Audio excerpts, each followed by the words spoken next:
Hello, friends. Happy Thursday afternoon. I hope everyone's doing well.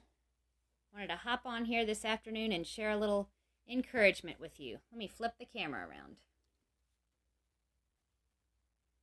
Hello. Hello, welcome. Come on in. How's everybody doing? Hope you're having a good day. Let me introduce myself. My name is Lynna Sutherland. I'm a homeschooling mom to 7. 4 of them are school age. The other 3 are younger. And you can find me online at homeschoolingwithouttrainingwheels.com, hswotrainingwheels.com. And you can find me on Facebook and Instagram and other fun places at hswo training wheels, same as my Periscope handle. So today I wanted to talk to you about whether or not you are being fake in your interactions with other people. So we hear a lot in our society about being real, being honest, right? You don't want to pretend like you have it all together. You don't want to, have this illusion of perfectionism that just discourages other people and makes them feel like they're inferior or like you're not being vulnerable, you're not being reachable. And I don't want to discourage any of those thoughts and ideas, but I want to kind of crack that open a little bit. And here's what I want to talk about today. I think we sometimes have this perception as though there are 2 choices. You can either be brutally honest or you can be fake. And there's no space in between the 2. And I'd like to say that probably a healthier way to look at that is to think on one side about kind of the ditch of, being fake, being not knowable, projecting a superficial, inaccurate image of yourself. And then on the other side, the other ditch being being indiscreet and being unwise in the things that we share and the way that we share them. And that really there's quite a lot of space in between. There's quite a lot of breadth in between those 2 ditches. And so I wanted to talk to you today about some ways in which it might be wise to not be, all out there, sharing everything, telling every detail. Okay, again, I'm not endorsing being fake or projecting a false image about yourself. But here are 3 times where it might be helpful to think twice before you share all the details. Okay, and these are all kind of obvious.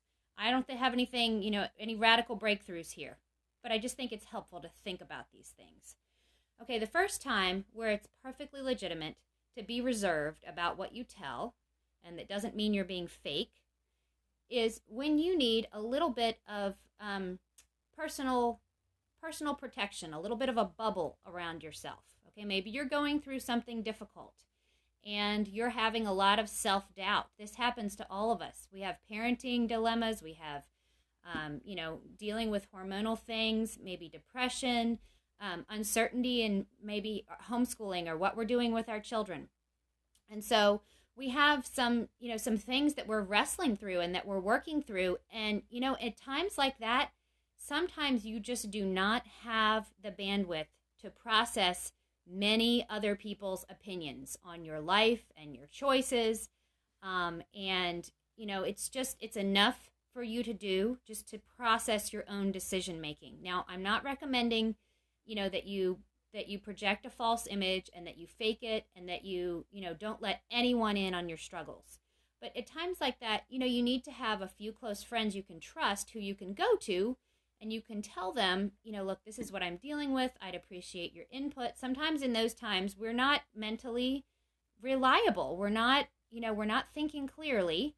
And so we need outside input. I'm not trying to warn you against getting outside input, but I'm just saying, sometimes we set ourselves up for an overloaded inbox emotionally when we share too broadly and too, specifically what's going on. Now, that doesn't mean that we have to say, oh, I'm fine, my life is perfect, everything is great. We can say, yeah, I just got some stuff I'm wrestling with. Could you pray for me? Or thank you for saying it looks like I'm all organized. There really is some challenging things going on. I would appreciate your prayers. And those are honest without being too specific. I saw a woman the other day who posted on a private group that I was a part of, and she was upset because she had shared some struggles about homeschooling on her Facebook wall and had gotten some feedback that was really not supportive and not helpful. And it was just, like a distant family member who was being very critical of homeschooling. And I felt very bad for her. Nobody wants to receive that. And certainly nothing excuses rude and unkind comments. And I'm not trying to excuse that. But that was one of those times where if you're struggling and you don't really have the bandwidth for processing other people's unhelpful opinions, it is okay to limit what you share and to whom you share it. It is okay to say, I don't really have the energy right now to, yes, you're going to pick your audience. Exactly. And that's not being fake. You're not trying to pretend like you have it all together. And I remember one time somebody saying that we need to understand our social interactions kind of like a bullseye, like a dartboard. So there's a central circle in the middle of that dartboard, and those are the people that you're closest to. Those are the people you're going to share most intimately with. And then it kind of goes out from there. And the further you get from the center, the more casual your interactions are going to be, right? And that's just something really that we need to teach our kids too. That, there are people you're close to that you talk about private, personal things with. The further out you get from the center of that dartboard, you're going to be kind to everyone. But you're going to use discretion about what you share and how you share it. Now, I will say there have been times where I've shared something with someone who I thought was going to be helpful and supportive. And, you can't always know ahead of time. And you're going to receive some feedback that, wasn't what you thought you were going to get, or creates more challenge or more, emotional angst than you thought that you were going to get. And obviously that kind of thing happens. It's going to inform in the future maybe who you're going to go to for encouragement. But, another thing that I found to be the case is I remember one time sharing with a mom, how I'd been wrestling with the house and it wasn't as clean as I wish it was. And that I was realizing that, maybe rather than just focusing totally on, we got to get better, we got to have a better routine, we've got to be more diligent, that maybe some of my work needed to be in the area of just being content with how it was. And this mom's reaction was kind of like, yeah, isn't that kind of slacking? Aren't you being lazy? And it was very difficult for me because I thought, here I am trying hard to be content, and now I'm getting this feedback on the other side of just, she thinks I'm being lazy, and that's really hard to process right now. Well, as it turns out, years down the road, she had a few more children. She was struggling with keeping the house clean. Sure, thank you for dropping in. And, she remembered that conversation that we'd had. And so, and that doesn't always happen, and you don't always get to know about it later on. But it's just helpful to keep in mind that even when somebody reacts maybe not the way that you thought, or they maybe, kind of like they see your slip showing and then they're not as supportive as you might hope for somebody to be, there still could be a positive benefit to that. Even if it's hard for you, there could be a positive benefit down the road to somebody thinking back and thinking, that person is somebody who I know has struggled with this, and that person is somebody who, maybe I could talk to about that, even if they didn't quite get it at the time. Well, hello there. Come on in. The toddler is joining the scope. So, hi, Sweet Pea. Oh, my. Oh, okay. Okay, so it's okay to keep your details private if you just don't have the personal bandwidth to process other people's opinions.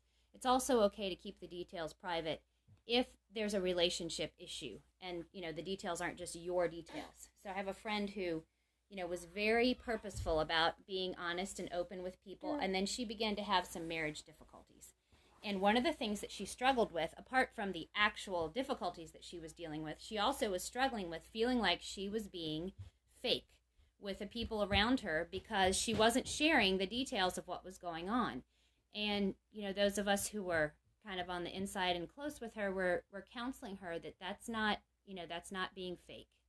And that there's a reason, for the sake of the relationship and for not kind of spreading things further than they have to go, which would then need to be recontained later on.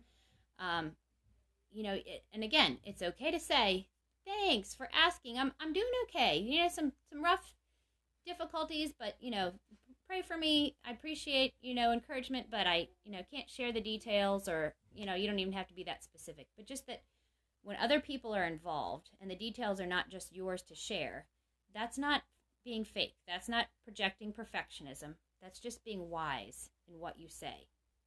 And then the third way in which I think it's completely appropriate to be reserved in what we say and how much we share about our struggles, and one that I think we don't often consider, is the protection actually of the people that we're talking to.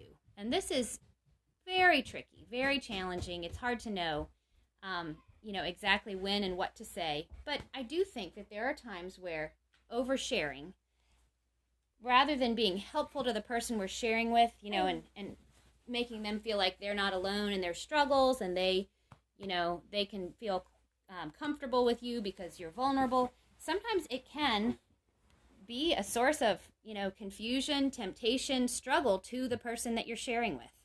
And, so for example, I think it's wise to let people who are, coming along behind us, like maybe, younger girls who are not married yet, or young moms who've just started out on this journey, or, women who are married and don't have children yet, and we want to kind of let them know you're going to run into difficulties. Don't be discouraged. We all run into those difficulties. But I think we can overshare, and we can, kind of burden them with some of the more challenging struggles that we've come across that they're perhaps mentally, maturity-wise, not really ready to wrestle with, not really ready to think about, some of the difficulties that might come up later in life or with teenagers. And again, I'm not suggesting that we pretend like we have it all together or we pretend like there aren't any challenges. But I do think that there's something to be said for just thinking about the effect that your words will have on your audience.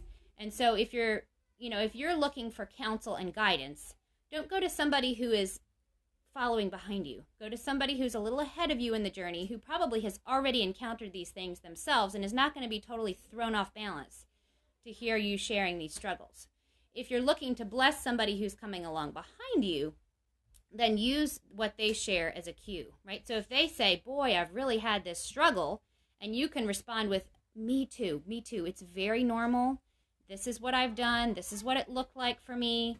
But be cautious about kind of plunging ahead and just heaping them up with, experiences that you've had that they're maybe not ready to process yet because they're not at that place yet, or they haven't come across those things themselves. And so their assumptions from the outside about what that might look like or what might be causing you to have those struggles, they might not have the life experience really to correctly inform that situation yet. So I just wanted to throw those thoughts out there because I feel like we have a lot, we have a lot of comments in the world today about, social media, and it's so fake, and we only share the good things, and we only share the nice pictures, and we only share the happy stuff. And so we're projecting these false images, and yes, all of that is a decent, helpful, important conversation to have. But it's also important to remember that being discreet and using wisdom about what we share and where is not the same as being fake. So thank you guys for joining me today. Hope you have a wonderful Thursday afternoon. Talk to you later.